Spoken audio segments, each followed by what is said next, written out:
पता करते हैं कितना वक्त लगता है। ये है फूल वाली आई, चेहरा रखा हुआ। हाँ। और ये है फूल हार।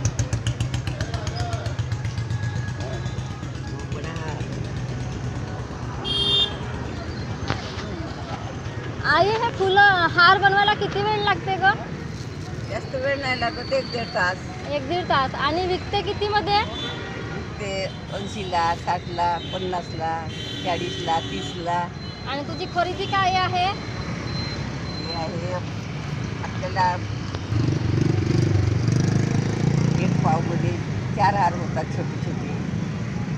एका पावमध्ये जर मोठा हार असला तो 2च बनतो. ते 2च बनतात. हे वाले